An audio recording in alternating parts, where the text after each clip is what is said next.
Hello, everyone, and welcome to the Module 4 discussion on landmark Supreme Court cases. So first, let me just say a real quick thing about the Florida Civics Literacy Exam. This is the topic, the broad theme that most students have the most difficult time with.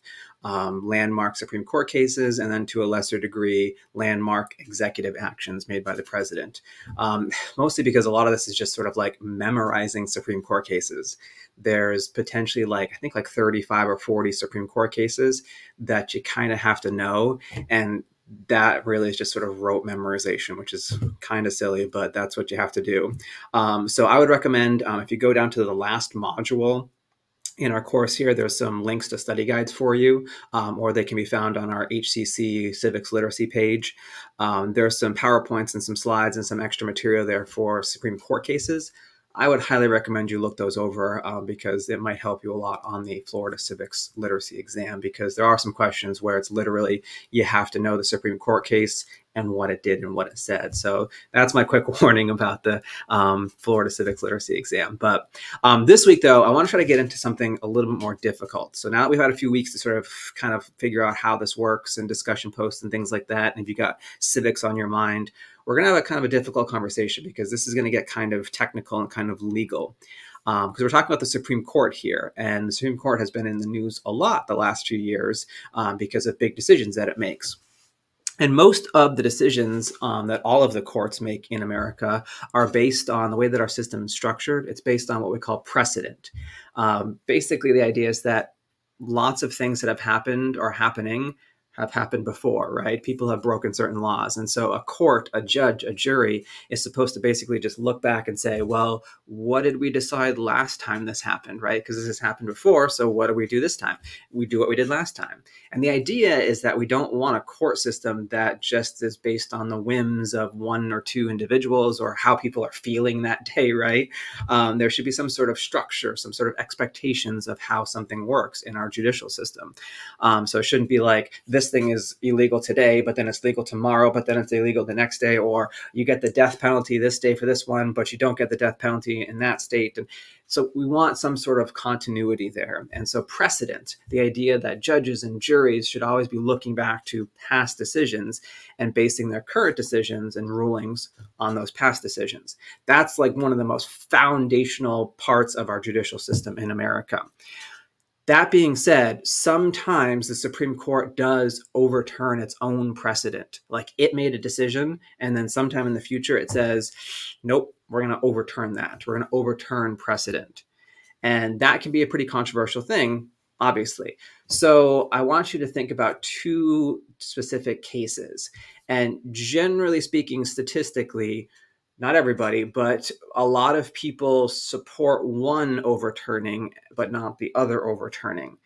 And that's kind of then shows our own personal bias. And so the first example is Plessy versus Ferguson, right? So Plessy versus Ferguson was 1896. That was the Supreme Court case where they said, yes, separate but equal accommodations in basically all of American life, depending on the color of your skin, is okay, right?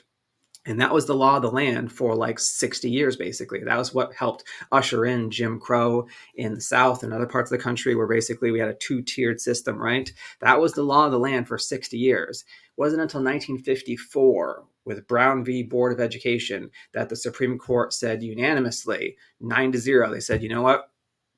We got it wrong. Sorry, we're going to overturn precedent, right? They actually took some of the wording from the 1896 case. There was some dissent back then. They took some of the wording from that and put it in their decision. But basically, they overturned their precedent 60 years later. And most Americans at the time were kind of iffy about that, right? Today, looking back, retrospectively, most of us would say that was probably a good thing, right? Overturning separate but equal. A more recent example is the Roe v. Wade, right? That was 1973. That was the Supreme Court case where they decided that they're trying to sort of balance the government's interest in the potentiality of life, they called it, with an individual's right to privacy between them and their doctor. And so this is where we created in America the whole trimester system, right, to sort of put some sort of guardrails and structures and restrictions on abortion in America, but sort of created that trimester system. And that was the law of the land for about 50 years or so, basically, right? So yes, you have the constitutional right to an abortion under certain restrictions, depending on when it is. But that was all thrown out again just recently in 2022, and that was Dobbs versus the Jackson Women's Health Organization. And that basically said, nope, we got it wrong. The Supreme Court said the federal government should not be guaranteeing a constitutional right to that. It should be a state issue, and they threw it back to the states, overturning 50 years of precedent and then letting the states do whatever they want. And so now we have some states with very heavy restrictions on abortion, others that are much more on abortion rights expansion, things like that. And again, statistically, not all, but most Americans didn't agree with that, or not on the side of what the Supreme Court decided in the Dobbs case.